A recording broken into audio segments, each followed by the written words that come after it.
budgétaire pour l'année 2013. Permettez-moi tout d'abord de revenir sur la méthode de préparation de notre budget 2013.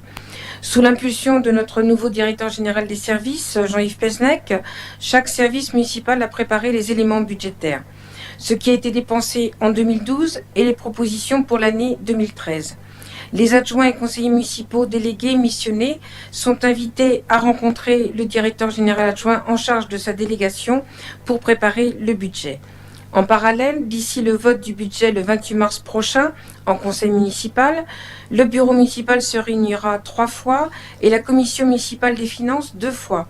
Nous aurons également une réunion publique de présentation des orientations budgétaires et des travaux de 2013 le mercredi 27 février. Je tiens à rappeler à notre Assemblée l'engagement que j'avais pris l'an passé de ne pas augmenter les impôts en 2013 et qui était très largement partagé par tous. Le budget municipal prend donc en compte ce choix politique, malgré, mais aussi en raison d'un contexte difficile. La préparation du budget 2013 s'inscrit dans un cadre national et international préoccupant sur fond d'incertitudes et de contraintes financières. La loi de finances pour 2013 confirme un tournant dans la relation financière entre l'État et les collectivités territoriales. Ainsi, afin de respecter à l'horizon 2014 les critères de convergence, déficit public inférieur à 3% du PIB, dette publique inférieure à 60% du PIB, inflation plus égale à 1,5%, stabilité aussi des taux d'intérêt, 2013 sera la 3e année de gel des concours financiers de l'État aux collectivités territoriales, avec une DGF qui ne progressera pratiquement pas, 0,27%. Or, c'est la dotation la plus importante de plus de 9 millions d'euros. Les compensations d'exonération de fiscalité directe locale qui évoluaient auparavant au même rythme que la DGF sont désormais considérées comme des variables d'ajustement. Il est annoncé leur minoration de 13%. Dans ce contexte, la priorité sera donnée à la péréquation, tant verticale qu'horizontale, avec un renforcement des mécanismes pour les concentrer sur les collectivités les plus défavorisées. À titre d'exemple, la DSU devrait progresser, de même que le FPIC, mais voilà, on peut remarquer que ce sont des dotations moins importantes, en particulier le FPIC qui représentait en 2012 150 000 euros, qui voit ses modalités de fonctionnement ajustées. Si nous sommes en attente du comité interministériel des villes du 19 février prochain, l'annonce du ministre de la Ville le 31 janvier a retenu mon attention. En effet, ce dernier a déclaré, je cite, « Pour plus d'efficacité, il souhaite arrêter le saupoudrage des financements et concentrer les moyens sur un nombre redéfini et restreint de territoires. Une nouvelle géographie emboîtée verra le jour afin de supprimer les zonages actuels. Les nouveaux quartiers prioritaires seront le cœur de cible de cette nouvelle concentration des moyens de la politique de la ville. Les territoires qui, demain, ne seront plus prioritaires resteront des territoires de veille. J'ai donc demandé au ministre de la Ville que l'ensemble de la commune soit intégré à ce nouveau dispositif prioritaire. Cela est d'autant plus nécessaire qu'aujourd'hui, les banques ne jouent pas le jeu. La durée des emprunts est réduite. Les banques offrent très rarement des phases de tirage pour alimenter la trésorerie. Les outils de gestion de trésorerie ont quasiment disparu du marché. Pour préparer un budget, il y a besoin de connaître la situation financière de la commune au 31 décembre 2012. Nous aurons à voter au prochain conseil municipal le compte administratif de 2012. C'est là un choix de transparence que j'espère vous apprécier. Pour le public présent ce soir, voici les grandes masses. Pour le fonctionnement, les dépenses de fonctionnement de l'exercice 2012 sont estimées à 47 100 000 euros, dont 14 160 000 euros de charges générales, en augmentation de 2,4% par rapport à l'exercice précédent. Les postes énergie, électricité, chauffage représentent près de 15% de ce chapitre et augmentent de 9%. Les contrats de traitement des ordures ménagères représentent 22% et augmentent de 3,5%. Le nombre de repas fournis aux enfants continue de progresser. En 2012, ce sont 450 000 repas qui ont été consommés dans nos écoles pour un coût total de 1 340 000 euros. Ce sont 435 000 repas qui avaient été fournis en 2011. Malgré cela, l'ensemble des dépenses en matière de charges générales a été contenu et correspond au montant des dépenses inscrites au BP 2012.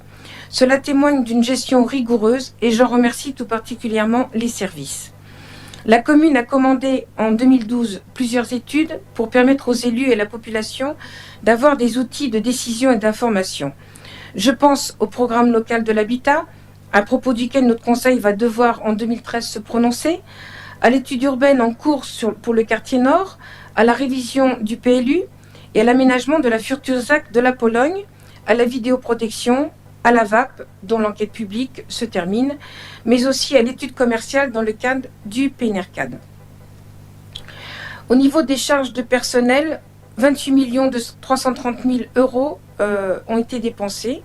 Depuis 2009, nous avons fait le choix du service public communal et d'arrêter une vieille pratique de contrat de CDD reconduit d'année en année. Ainsi, depuis 2008, 120 agents, dans ce cas, ont été stagiairisés. Les charges de personnel représentent 60% des charges de fonctionnement, mais représentent surtout une plus-value pour l'ensemble de la population villeneuvoise. Le service public communal reste dans certains quartiers, avec l'école, le seul service à la population. Il convient de préciser que pour les charges de personnel, les montants réalisés correspondent là aussi aux sommes inscrites au BP. Là aussi, pas de dépassement constaté. En 2012, les rémunérations des médecins vacataires du centre Henri Drey, 100 000 euros, ont été payées sur le chapitre 012. Précédemment, cette dépense était imputée au chapitre 011 en honoraires. En 2013, les salaires des agents administratifs et sociaux du CCAS seront pris en charge sur le budget du CCAS selon les recommandations de la Chambre régionale des comptes. 2 715 000 euros d'autres charges de gestion courante, chapitre 65. Ce chapitre intègre principalement les subventions du CCAS, 850 000 euros, au théâtre, 240 000 euros, aux associations, 506 000 euros, et le contingent incendie, 572 000 euros. 1 25 000 euros de charges financières. Il s'agit des intérêts de la dette au chapitre 66. Les recettes réelles de fonctionnement sont estimées à 48 700 000 euros pour l'exercice 2012, dont 28 210 000 au titre des impôts et taxes. Il faut savoir que les bases prévisionnelles de la taxe d'habitation notifiées en mars 2012 au service de la ville étaient inférieures aux bases réelles communiquées au mois de décembre. Donc un produit complémentaire non inscrit au budget primitif s'élève à 412 000 euros. Le Fonds de solidarité des communes de la région Île-de-France, notifié en juin, est de 2 094 000 euros. Selon la nomenclature budgétaire, ce fonds est désormais intégré au chapitre 73, impôts et taxes. Je crois que c'est important de le savoir. Voilà. Au chapitre impôts et taxes, nous aurons le Fonds de solidarité des communes de la région Île-de-France. Donc il figurait précédemment au chapitre 74 sous la forme d'une dotation. Nous avons aussi 16 830 000 euros de dotation et de subventions au chapitre 74.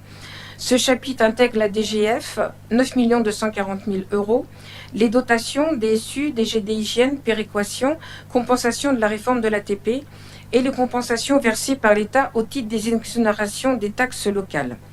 Les subventions encaissées proviennent principalement de la CAF, 1 417 000 euros, au titre du contrat enfant-jeunesse et des activités périscolaires. En 2012, la ville a perçu 2 années complètes au titre du fonds de compensation des nuisances aéroportuaires. Il faut savoir que depuis 2009, l'État versait cette dotation avec 1 an de retard. Donc là, c'est une bonne chose, on a perçu 2 années complètes. Pour la section d'investissement, les dépenses d'investissement de l'exercice écoulé s'élèvent à 10 400 000 euros et les recettes à 10 360 000 euros. Les emprunts contractés durant l'exercice 2012 s'élèvent à 5 millions. Le remboursement du capital de la dette est de 2 120 000 euros. Au 31 décembre 2012, le capital de la dette s'élevait à 35 175 000 euros, répartis, vous avez sous les yeux la manière dont c'est réparti en termes de taux fixe, 45%, et taux variable, 55%. Les autres dépenses d'investissement sont réparties comme je vais l'énoncer, surtout pour le public. Les élus ont les éléments sous les yeux. Nous avons acquis le bail Chéron pour 96 000 euros. La boutique qui va devenir la maison des projets. La subvention versée à l'Office public de l'habitat pour 735 000 euros dans le cadre du protocole passé avec la CG2LS. Au chapitre 21, des acquisitions foncières pour 1 500 000 euros, dont 1 200 000 euros sur les berges de Lierre, financées, je le rappelle, à 80% par l'Agence de l'eau et le Conseil général. Enfin, l'acquisition de mobilier et matériel, moyen des services, pour 620 000 euros. Au chapitre 23, nous avons les travaux d'accessibilité de l'hôtel de ville pour 350 000 euros, avec un financement du FIPH de 150 000 euros. Les travaux dans les écoles, 950 000 euros, avec le remplacement de menuiserie extérieure, réfection de toiture, installation de bungalows pour l'ouverture de classes supplémentaires, modification de chaufferie, remplacement de chaudières, toyaux, travaux de sécurité. Au stade Brossolette, le terrain synthétique, avec le financement du solde pour 320 000 euros, avec une participation de la région et du CNDS à hauteur de 60%. Le bassin de récupération des eaux de la piscine pour 140 000 euros, avec un financement région plus réserve parlementaire de 55%. La reconstruction de la passerelle sur la RN6, 950 000 euros, avec un financement de la région et du Conseil général.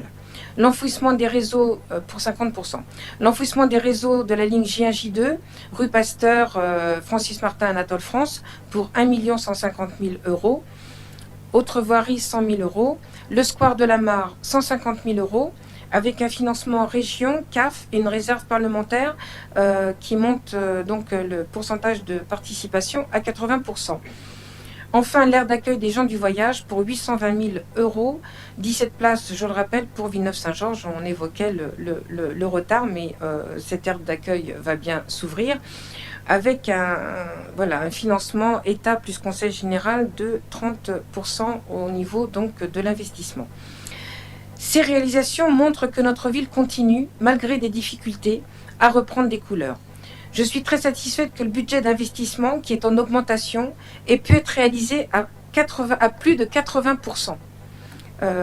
Je vois que Marc acquiesce, il sait aussi que combien, à l'échelle par exemple du Conseil général, un taux d'une telle importance est remarquable. C'est un taux d'effort au-dessus de la moyenne de notre strate d'habitants. Autre point de satisfaction, c'est bien sûr l'autofinancement réalisé en 2012 à hauteur de 2 130 000 euros. C'est-à-dire nous l'avions inscrit, nous l'avons réalisé, qui marque un nouvel effort pour la poursuite du programme d'investissement. Je rappelle que le premier budget de notre mandat, en 2008, l'autofinancement était 7 fois moins important. C'est un signe tangible d'une gestion saine, réaliste et volontaire. Je vous propose de poursuivre dans cette voie en 2013 et de le retenir dans nos orientations budgétaires. Nos orientations budgétaires doivent nous permettre à la fois de conforter les services rendus à la population, de continuer à investir dans notre jeunesse et dans des projets structurants. Nous souhaitons une ville belle. C'est agir concrètement au quotidien. Nous proposons de continuer nos efforts pour améliorer les services de propreté des rues et espaces publics, ainsi que sur les espaces verts. Cela passe par continuer de moderniser les équipements des agents, la flotte des véhicules. C'est accompagner les travaux du Conseil général autour des berges de Seine à triage ou de l'Agence des espaces verts pour nos bois. C'est la mise en place d'un agenda 21 permettant de nous faire avancer qualitativement pour favoriser le développement durable. C'est une orientation forte qui traverse notre budget secteur par secteur. Une ville belle, c'est une ville... Excusez-moi.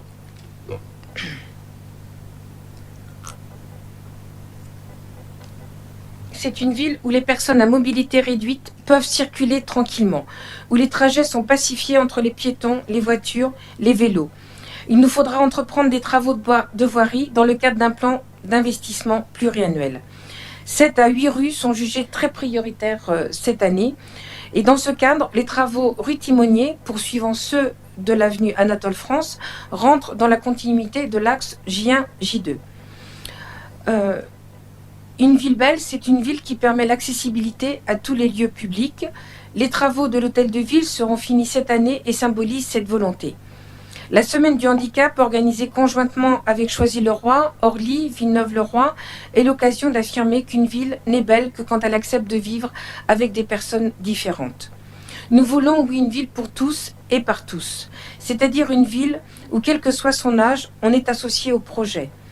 Je pense au conseil municipal des enfants, où une des propositions phares, la création d'un skatepark, va se concrétiser cette année grâce à l'appui du conseil général et de nos 2 conseillers généraux en particulier. Il en est de même pour la création de nouveaux itinéraires pour les vélos. Je pense aux différents projets urbains qui auront cette année un lieu visible pour s'exposer, je le disais, qui sera la maison des projets en lieu et place de la boutique de Monsieur Chéron. Ces projets qui inventent un nouvel horizon pour notre ville, que ce soit pour le grand cœur de ville avec son centre ancien, Belle Place Blandin et l'espace naturel sensible créé l'an passé, Triage, où donc sera lancé dans quelques jours un concours en direction des promoteurs architectes urbanisme, le quartier nord, le plateau, sans oublier les HBM ou le quartier des écrivains qui rentrent dans le périmètre de l'OPA-RU, mais aussi en direction du commerce et de l'artisanat, de l'éducation, avec la mise en projet de la reconstruction de l'école des poètes. Une ville pour tous, c'est une ville qui promeut les valeurs de la République, de liberté, d'égalité, de fraternité et fait valoir la laïcité. Une ville où l'on peut se rencontrer, se rassembler, débattre ensemble. Nous continuons à organiser la fête de la ville au sein du Fort des Pompiers, ainsi que le 14 juillet. Nous participons aux fêtes de quartier, à la fête des voisins, au carnaval des enfants. Nous organisons sans relâche des rencontres sur les thématiques ciblées pour avoir l'avis des intéressés. Nous souhaitons que l'État s'engage plus à nos côtés, que ce soit pour la politique de la ville, le logement, la sécurité des biens et des personnes, l'éducation, l'emploi, la santé. La ville ne peut se substituer aux devoirs régaliens de l'État, mais peut accompagner l'État dans sa volonté de changement. Si nous ne proposons pas de mettre en application en 2013 la réforme scolaire en maternelle et en élémentaire, c'est pour prendre, comme je disais en introduction à cette séance du conseil municipal, le temps de la concertation et d'avoir le temps de la mise en œuvre. Pour le budget 2014, nous aurons à prévoir le coût réel d'une telle réforme pour notre collectivité et, je l'espère, une aide substantielle de l'État en direction des communes comme la nôtre. Une ville pour tous, c'est une ville qui permet à l'ensemble de sa population de vivre ensemble en toute tranquillité. L'étude en cours dans le cadre du contrat local de sécurité et de prévention de la délinquance nous permettra d'avoir une meilleure vision des problématiques et d'aboutir à des fiches actions réalistes et réalisables pour chacun des partenaires, y compris la ville. C'est aussi continuer à promouvoir la culture, le sport pour tous. À l'inverse de nombreuses collectivités, je vous propose de ne pas baisser leur budget. Au contraire, nous pouvons être fiers d'investir pour la création d'une nouvelle médiathèque, pour rénover l'église Saint-Georges, le conservatoire, pour rénover le gymnase Roland-Garros, pour agrandir la salle de musculation de la piscine. Autant de projets dont il nous faudra discuter et sans doute aussi évoquer ensemble, regarder ensemble les différents coûts dans le cadre d'une programmation pluriannuelle. Nous voulons également une ville solidaire. Une ville qui prend soin des personnes les plus fragiles. Je pense aux personnes âgées. Les plans canicules et grands froids mis en place par la municipalité et son CCAS ont montré leur nécessité. Dans une ville où les revenus moyens des ménages sont de 12 300 € contre 22 000 € pour la moyenne départementale, la solidarité doit fonctionner à plein. La politique de quotient familial mise en place depuis 2 ans profite à toutes les catégories présentes sur la commune. La politique de gratuité des médiathèques, votée l'an passé, a permis de faire progresser le nombre d'utilisateurs et de lecteurs. Les services publics, les associations, le centre social Asphalte sont des outils indispensables à renforcer. La solidarité, c'est aussi participer activement contre les violences faites aux femmes pour exiger l'égalité hommes-femmes. Les actions autour de la Journée internationale des droits des femmes, le réseau Un Toit pour elles sont autant d'occasions pour aider concrètement de nombreuses villeneuvoises. La solidarité s'exerce en direction des plus fragiles. Notre budget prend en compte ces réalités. Dans un contexte difficile, Villeneuve-Saint-Georges réaffirme ses choix d'assurer un périmètre important de services de qualité rendus à la population, tout en renforçant la solidarité envers les catégories sociales les plus exposées, notamment la jeunesse. La jeunesse n'est pas l'affaire d'un seul service ou d'un élu, c'est l'affaire de tous. En 2013, puis dans les prochains budgets, cela doit traverser l'ensemble de notre budget de manière lisible. Nous travaillons cette année à remettre à plat notre politique jeunesse, que ce soit au SMJ, à la mission locale, au centre de santé, au service logement, au conservatoire, au théâtre, aux médiathèques, au CCAS. Les cadres de la commune se réunissent demain en séminaire et ont prévu notamment d'en discuter. Nous aurons aussi un bureau municipal sur cette question, puis un conseil municipal. Nous voulons construire avec eux le nouvel horizon pour Villeneuve.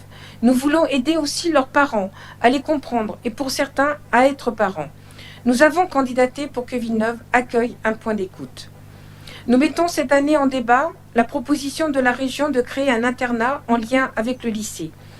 Je souhaite que la politique jeunesse irrigue l'ensemble de la politique municipale.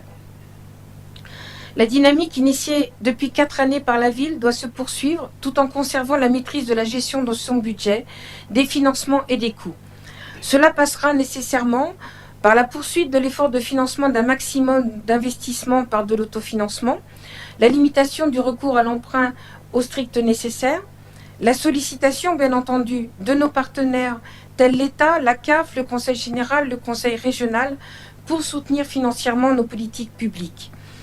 Une perspective de stabilité des taux de fiscalité, comme je le disais au début de cette introduction à notre débat, une progression des charges de fonctionnement limitée à l'inflation, une maîtrise de l'évolution de la masse salariale, une estimation prudente de l'évolution des recettes, particulièrement des dotations de l'État. C'est l'équilibre entre un développement des projets de la ville et la maîtrise de nos dépenses dans un contexte très contraint qui est à poursuivre en 2013. Je terminerai mes propos par remercier l'ensemble de la direction générale, Jean-Yves Pézenec, Daniel Fibert en charge des finances, Diana Zemouri, Isabelle Leperc, Vincent Collin, l'ensemble du service financier et notamment sa directrice Odile Mounier, ainsi que l'ensemble des cadres de l'administration pour tout le travail préparatoire auquel ils ont largement contribué à ce stade de la préparation budgétaire avec donc pour le moment ce débat des orientations. À vous la parole.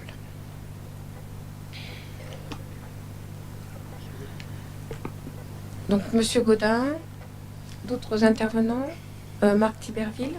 Oui, Madame le maire, Monsieur merci. Gaudin. Alors vous nous avez fait un long inventaire des besoins de la ville, des actions qui sont en cours, certes nécessaires. Je vous ai beaucoup moins entendu parler des recettes, notamment de recettes nouvelles, si ce n'est de confirmer une nouvelle fois la baisse des dotations de l'État qui risque de s'accentuer et qui bien sûr pesera lourd sur l'établissement des budgets à venir. J'ai quelques difficultés, je l'ai exprimé en commission, à retrouver les chiffres que vous annoncez. C'est extrêmement simple. Tout à l'heure, vous avez parlé de l'autofinancement en 2008, qui était de 372 000 €. La Chambre régionale des comptes, dans son rapport, elle trouve pour 2008 un autofinancement négatif de moins 388 000 €. Alors, j'ai évidemment essayé de comprendre, je n'ai pas réussi à comprendre pourquoi un tel écart, pourquoi un retournement de la situation. Et j'avais demandé à ce qu'on me donne une explication sur ça. Bon, sans doute les services n'ont pas eu le temps de le faire en quelques jours, mais je pense qu'il serait nécessaire à plus long terme, notamment dans le cadre de la préparation du budget, à ce qu'on puisse comparer la situation de la ville, les chiffres que vous avez annoncés, avec ceux qui ont été repris par la Chambre régionale des comptes. Parce que je pense qu'on ne peut pas douter de la compétence et de l'impartialité de la Chambre. Donc si vous voulez, c'est un premier point dont je ne comprends pas. Pourquoi cet écart? Pourquoi vous en arrivez là? Alors évidemment, je ne comprends pas non plus le chiffre que vous annoncez pour 2012, parce que si on applique la méthode de décompte, qui est une méthode de comptabilité publique, qui est connue, qui est officielle, j'arrive évidemment pas à cette somme-là pour l'autofinancement 2012. Alors, c'est extrêmement difficile parce que j'aurais tendance à croire davantage la Chambre régionale des comptes. C'est quand même des gens qui font leur travail et qui ont mis en évidence un autofinancement négatif depuis 2004 jusqu'à 2010, avec constamment un autofinancement, je disais donc négatif, qui tournait autour de 300, 400, 500 000 euros. Ça dépendait des années. Alors vous, d'une manière beaucoup plus euphorique, d'une manière plus rassurante, vous ne trouvez pas ces chiffres-là. Alors donc, moi, entre les deux, j'ai un peu de mal à suivre l'histoire, si vous voulez, et notamment à comprendre dans quel sens on va, parce que nous aimerions bien, et vous l'avez du reste évoqué, que l'on se rapproche le plus possible des préconisations et des conseils et des remarques de la Chambre régionale des comptes qui sont quand même des spécialistes de la question. Or là, on est complètement à côté. Si j'applique ce que j'ai cru comprendre dans la Chambre régionale des comptes pour 2012, j'arrive pas à un autofinancement de 2 130 000 euros, mais à une CAF nette négative, comme les autres années, de 512 638 euros. Alors je mets évidemment tout ça en réserve, parce que, faute d'éléments, je ne peux que dire ce que je crois comprendre. D'autant plus qu'en cherchant un peu prenant conseil auprès de spécialistes de la question, lorsqu'on détermine la CAF brute, notamment, il y a un lissage qui est fait sur les dépenses et sur les recettes de fonctionnement, de manière à sortir, aussi bien en recettes qu'en dépenses, des dépenses ou des opérations exceptionnelles.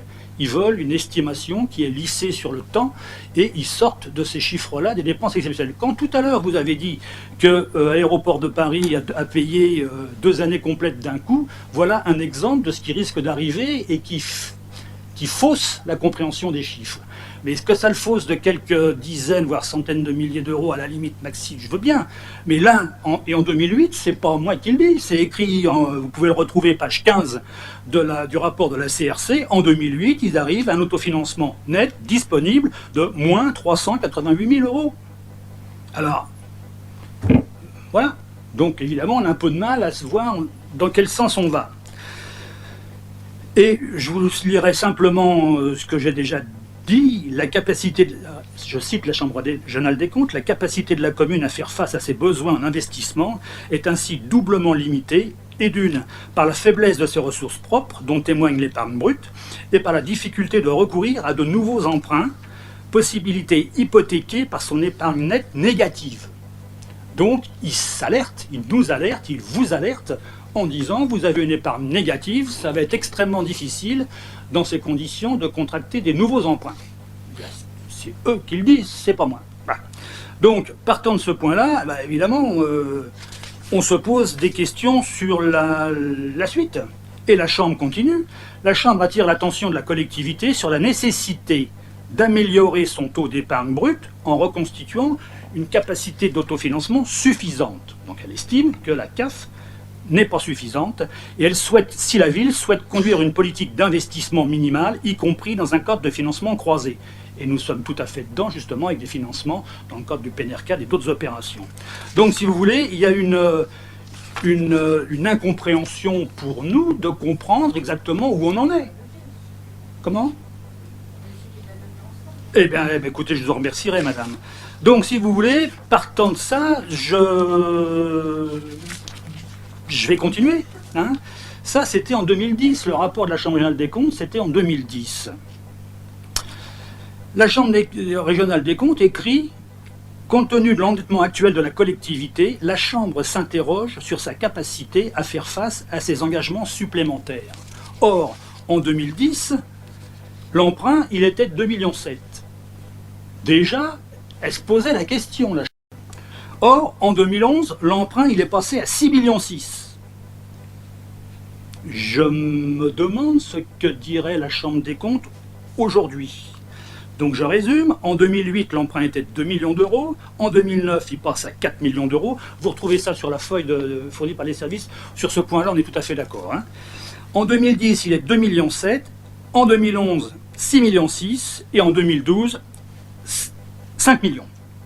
Donc l'emprunt de la ville est très nettement supérieur aux préconisations de la Chambre régionale des comptes qui nous alertait déjà à hauteur de 2,7 millions.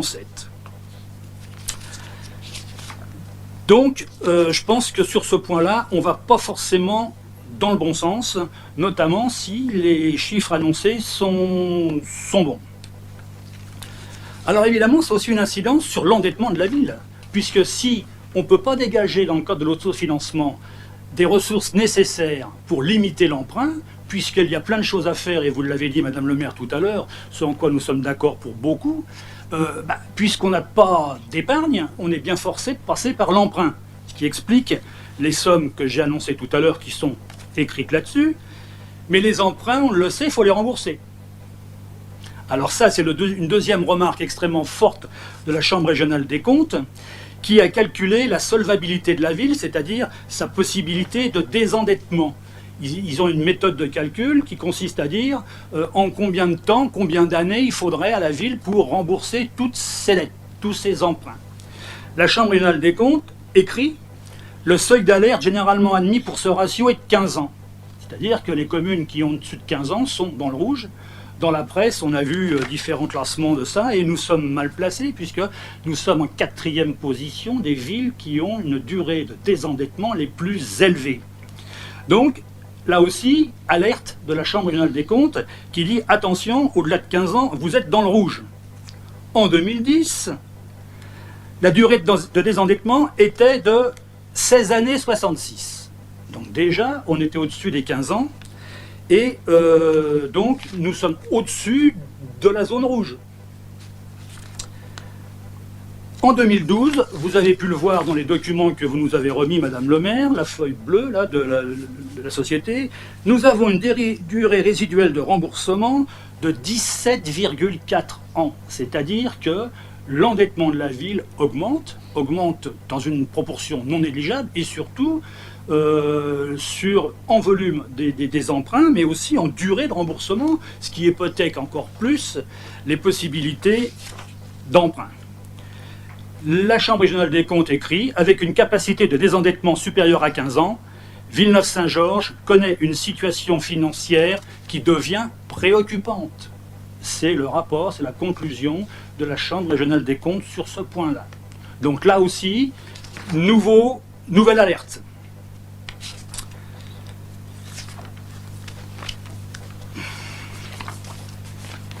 Alors, dans ces conditions, évidemment, comment faire pour améliorer la situation? Les leviers ne sont pas faciles. On ne peut pas augmenter au-delà de ce qui est déjà fait la fiscalité locale. Vous l'avez dit tout à l'heure, j'ai cru comprendre qu'il n'y aurait pas de hausse des taux. Je m'en réjouis.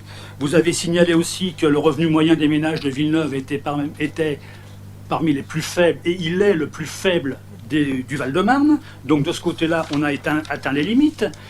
D'après l'étude de la CRC, on constate qu'au niveau de l'emprunt, on est au-delà de la limite. Sur la quantité de l'endettement, on est plus que dans le rouge. Donc la situation n'est pas tout à fait réjouissante.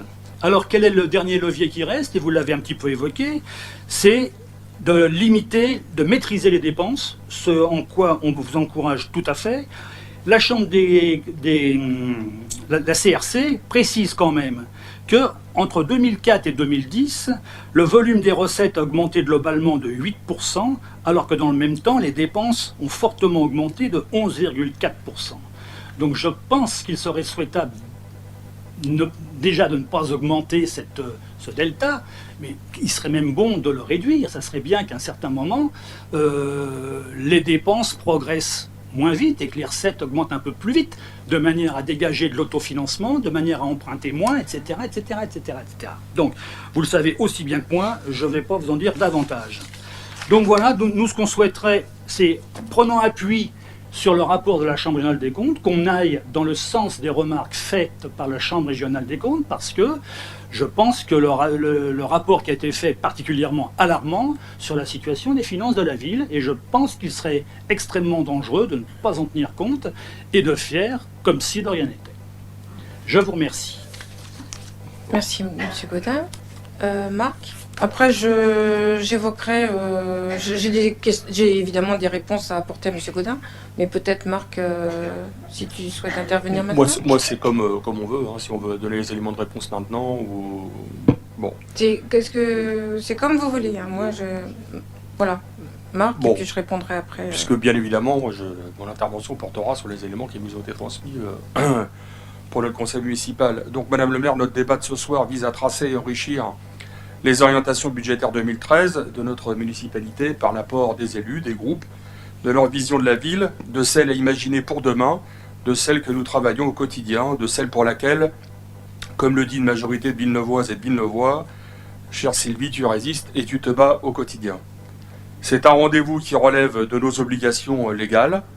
Il reste bien évidemment d'ici fin mars quelques semaines pour la majorité de dialogue, de lien avec la population, de prise en considération des avis et même des critiques de l'opposition, pourvu que celle-ci soit constructive.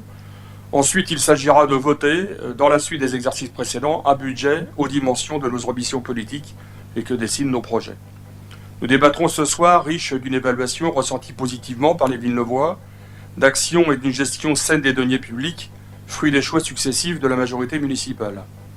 Nous sommes riches aussi de nos apports divers, d'élus, de citoyens, de Villeneuvois, du travail précieux du service public municipal et de l'engagement sincère des agents et cadres de notre commune dans un contexte social, économique et démocratique difficile. Il convient donc d'examiner nos orientations budgétaires non pas en vase clos, repliés sur nous-mêmes ou par le petit bout de la lorgnette, mais en les resituant dans un contexte national et même européen. Ainsi, le projet de budget européen, vous l'avez dit Madame le maire, validé par les chefs d'État et de gouvernement vendredi dernier, va indéniablement peser sur ce contexte et nous le pressentons de façon à aggraver les difficultés auxquelles sont confrontées les collectivités territoriales et singulièrement une ville comme la nôtre. Après les saignées budgétaires nationales, dont la liste s'allonge un peu chaque jour, et j'y reviendrai, la règle d'or et le gel des dotations aux collectivités, les plus hauts responsables politiques ont aussi adopté l'austérité pour les rares programmes de solidarité existants en Europe. Les Européens, nos concitoyens les plus dramatiquement touchés par la crise, y perdent aussi beaucoup. Le budget dédié à l'aide alimentaire passe ainsi de 3,5 milliards à 2,1 milliards d'euros. En revanche, les aides aux grands de l'agroalimentaire, filière quelque peu dans la tourmente et sous les feux de l'actualité en ce moment, et les intérêts des banques sont protégés. À notre niveau, c'est une décision inique vis-à-vis des associations comme les Restos du Cœur, le Secours Populaire ou le Secours Catholique, et vous en avez cité d'autres. Et cela peut saper tout simplement aussi les efforts croissants demandés à notre CCAS pour venir en aide aux plus nécessiteux, malgré des moyens toujours plus limités et une demande qui explose.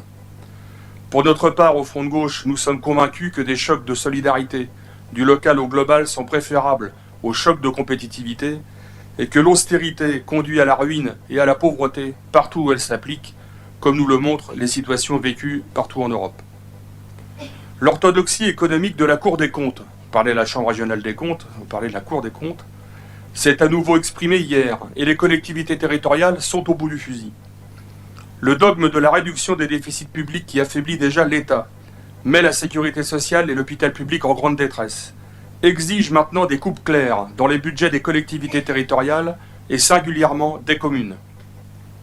La Cour des comptes, relevant au passage que les prévisions de croissance ne seront pas au rendez-vous, propose en substance de tailler encore et plus dans les budgets publics déjà exsangues. Nous ne cesserons de rappeler que l'investissement des collectivités territoriales représente 70% du total de l'investissement public en France. Faire le choix de l'austérité reviendra à torpiller encore davantage la croissance en affaiblissant l'investissement public. On marche donc sur la tête. Derrière, ce sont des milliers d'entreprises et de salariés dans de nombreux secteurs d'activité non délocalisables qui seront touchés, en particulier dans le bâtiment, les travaux publics et l'industrie. Ce n'est pas une petite question dans la situation économique générale du moment où tout le monde a plein la bouche des questions d'emploi, du produire en France et de l'industrie, sans voir que les logiques financières à l'œuvre et que le dogme de l'austérité sont en fait les causes de leur déclin. Il reste qu'un rapport de la Cour des comptes n'est qu'un rapport, et on aurait pu penser que le gouvernement n'enfourche pas le cheval de bataille de ce conseil de sages, dont le poids et le rôle prescripteur dans les politiques publiques se fait de plus en plus sentir, bien au-delà de ses missions, nous semble-t-il. Eh bien, il n'aura fallu attendre qu'une journée pour que le gouvernement n'annonce devant le comité des finances locales rien moins que le doublement des réductions de dotation de l'État aux collectivités pour les exercices 2014 et 2015, après le gel de 2013. En effet, elles étaient prévues à 750 millions d'euros par an, elles passent à 1,5 milliard. 1,5 milliard par an de coupes budgétaires pour les collectivités, mes chers collègues. Voilà ce qui nous est donné comme perspective pour les 2 années qui vont suivre. Bien sûr, cela s'accompagne d'un enrobage de mesures, mais dont très peu concernent les communes et aux effets inconnus, comme l'allègement des normes, l'amélioration de l'accès au crédit, sans dire comment, le renforcement de la péréquation, que nous connaissons déjà, et la révision des valeurs locatives. Mais il faut mettre en face aussi la hausse de la TVA, le coût de réformes comme celle des rythmes scolaires dans la mesure où elle se fera, les contributions supplémentaires au financement de la CNRACL, au régime de retraite des agents des collectivités locales, et au régime indemnitaire, alors que par contre, le salaire de base des fonctionnaires, lui, est gelé. J'ai évoqué les conséquences prévisibles de tels choix d'austérité pour les collectivités en termes d'investissement. Elles en auront aussi en termes de fonctionnement, de mise en œuvre du service public municipal, c'est-à-dire du service rendu à nos concitoyens quotidiennement et dont les besoins s'accroissent précisément avec la crise. L'emploi au sein du service public territorial est menacé par de telles politiques et nul doute qu'il se trouvera des voies pour stigmatiser une fois de plus les fonctionnaires, trop nombreux ou trop payés, ou les deux, leur statut, leurs droits et garanties collectives. Nous ne serons évidemment pas de cela, et ils peuvent compter sur notre soutien, le soutien à leur lutte, dans cette période difficile aussi pour eux. Nous refusions cette politique hier, comme nous continuons de la refuser aujourd'hui. Cela amène à une autre réflexion, en lien avec les chiffres et l'analyse de la situation financière de notre ville, qui nous a été communiquée, et j'en profite pour remercier les services pour la qualité du travail fourni à cette occasion. Notre ville est confrontée à de multiples difficultés et l'une d'entre elles est l'insuffisance de ses ressources en regard des besoins de sa population et du territoire. Ce n'est pas discutable. Par contre, les chiffres montrent que malgré les difficultés, nous avons, et vous avez, Madame le maire, bien géré la ville depuis 2008. Tout en faisant face à de nombreuses difficultés imprévues, la ville a entamé son renouveau à travers le lancement de projets ambitieux, d'investissements très importants, et pour autant a su améliorer aussi sa capacité d'autofinancement, et j'entends bien le débat, mais il y aura les éléments de réponse, qui est un indicateur très important s'agissant des comptes en général et de la capacité d'emprunt dont nous avons besoin pour mener tous nos projets à bon terme. Je dis cela, d'une part, car il faut faire taire quelques rumeurs, sans doute pas complètement spontanées d'ailleurs, mettant en cause la gestion municipale, mais d'autre part et surtout pour souligner que le refus de l'austérité pour nous ne signifie pas non plus le laxisme dans la gestion. Je veux pointer aussi l'augmentation de la part des subventions autour de nos projets, qui sont le résultat non de bonne grâce distribuées comme par enchantement à notre ville, mais d'une bataille permanente des élus de la majorité pour aller les chercher, en frappant à toutes les portes et à l'appui de projets sérieux. Donc les efforts, nous les faisons, les financements, nous les trouvons, parfois avec difficulté, mais nous les trouvons. Et j'en profite pour souligner l'apport singulier du département et de la région en la matière. Les inquiétudes que j'ai exprimées quant au gel des dotations en 2013 et leur grande diminution en 2014 et 2015 ne risquent-elles pas dès lors de nous remettre dans des difficultés dont nous avons entrepris de nous sortir depuis 2008 ? Qu'en sera-t-il de la mise en œuvre des projets tant attendus des Villeneuvois, des financements actés et à venir ? Pour ce soir, ce sont des points d'inquiétude. Pour notre part, et je sais, Madame le maire, que vous partagez cette opinion, nous considérons qu'il faut se mobiliser contre ces mauvais choix de l'austérité et de l'étranglement financier de nos communes. Je le dis d'autant plus que l'année 2013 doit aussi être l'année où nous devrons nous prononcer sur des dossiers très importants comme l'intercommunalité et l'acte 3 de la décentralisation. Je ne crois pas que le climat sera très serein pour aborder ces questions dans un tel contexte. Les orientations budgétaires que vous nous proposez, Madame le maire, tranchent singulièrement avec la tendance lourde au régime sec qu'on cherche à nous imposer de toute force. Elle se situe dans la lignée de l'action entreprise depuis 2008 par votre équipe et n'en rabaisse aucunement sur les ambitions affichées, les projets mis en œuvre, tout en étant soucieux des deniers publics. La décision de ne pas augmenter la pression fiscale sur les ménages villeneuvois est une bonne décision. Mais disons-le, elle résulte aussi de la prise en compte des difficultés de nos concitoyens, vous l'avez rappelé, en matière de pouvoir d'achat, singulièrement dans une ville pauvre comme la nôtre. Ce n'est donc pas en soi un signe positif, mais une mesure sage. Nous avons cependant les moyens de poursuivre une politique sans en rabattre pour la vie des quartiers et le développement des services publics locaux en 2013. Pour nous, cela passe par des luttes et des mobilisations nouvelles, de l'écoute toujours et des propositions. Notre groupe a bien noté que Madame le maire, lors de nombreuses rencontres devant les habitants et les forces vives de notre ville en janvier, nous invitait avec justesse à de nouvelles réalisations et combats citoyens. Vous pouvez compter sur votre groupe, le groupe France Gauche. Notamment sur le fait de mettre en valeur la poursuite de la concertation avec les habitants et l'avènement de lourdes transformations au centre ancien, à Belle-Place-Blandin, au quartier nord, sur le plateau, tant au Bois-Matard que pour la ZAC de la Pologne, La mise en place aussi du plan local d'urbanisme, du plan local de l'habitat. Par ailleurs, Madame le maire, vous avez été reçue à la préfecture et au ministère sur le PLH et sur le fait que notre ville a droit à réparation. Ainsi, l'enquête publique aussi sur la VAP est également une nouvelle étape dans la mise en œuvre de notre programme de rénovation du centre ancien. Se dessine aussi la construction de 260 logements par an d'ici 2007, 50% de logements locatifs sociaux, 50% en parc en accession à la propriété, dont aussi de l'accession sociale. S'ajoute d'ores et déjà le plan de consolidation et de développement assurant la pérennité de l'OPH, sur lequel une attention particulière doit être portée sur sa réalisation au quotidien. Au total, près de 32 millions consacrés à des travaux de rénovation, d'entretien et de maintenance dans toutes les cités de l'OPH. La jeunesse est en grande attente, vous l'avez souligné. C'est pourquoi nous partageons votre souhait de réinterroger notre politique locale pour les jeunes et le besoin d'actes fondateurs à poser. Cette ambition doit irriguer les projets de service et nos débats budgétaires. La question de l'éducation est ainsi primordiale et fait l'actualité politique. La mise en œuvre de la nouvelle réforme du primaire n'est pas une mince affaire et presse les collectivités. Nous préparons notre 5e rencontre de l'éducation sur ce thème le 26 mars. Ce nouveau rythme soulève des questions d'organisation, tant pour les parents, les enseignants que pour les collectivités, et en l'état actuel, des interrogations demeurent. Cette année pour notre ville sera aussi celle du chantier de l'agenda 21. Il faudra le fortifier en s'appuyant sur des avancées et des outils déjà obtenus pour l'environnement, les transports, l'embellissement, la propreté, les liaisons et les îlots verts de notre ville, la vie quotidienne, comme par exemple la question du marché central et du développement associatif. Je pense que de nombreux domaines et actions doivent être accompagnés d'une communication aussi encore plus ambitieuse. Oui, car là où l'opposition fait mine de n'y voir que de la propagande, je souhaite rappeler qu'il s'agit de doter les Villeneuvois d'outils qui leur permettent d'intervenir sur les projets et tous les aspects de la vie municipale. Il n'y a pas de démocratie sans information et sans communication. De ce point de vue, nous acceptons tous les débats autour de cette question, mais certainement pas l'argument qui consiste à dire qu'il s'agit de dépenses superflues, car la communication conditionne aussi, pour une part, la réussite des projets que nous voulons partager avec la population. Cela reste en outre une ligne budgétaire très raisonnable pour une ville comme la nôtre. Je rencontre encore de nombreux Villeneuvois qui, malgré nos efforts, se sentent encore insuffisamment informés, signe que nous devons encore progresser et certainement pas réduire la voilure. Madame le maire, vous avez engagé une série de temps d'échange avec la population pour écrire avec toutes et tous le Villeneuve de demain, je pense notamment aussi au quartier de Villeneuve-Triage. 2013 sera aussi une année d'actes tenus pour le relogement des gens du voyage.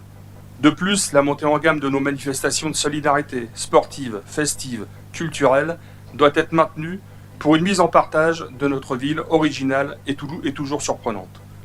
Les Villeneuvois en 2012 furent au rendez-vous. À l'aune de notre débat budgétaire, cette étape, nous l'abordons comme élus du Front de gauche dans un état d'esprit ouvert pour que chacun puisse s'exprimer sur le sens de notre politique municipale. Le dialogue entre toutes et tous reste primordial dans le respect républicain.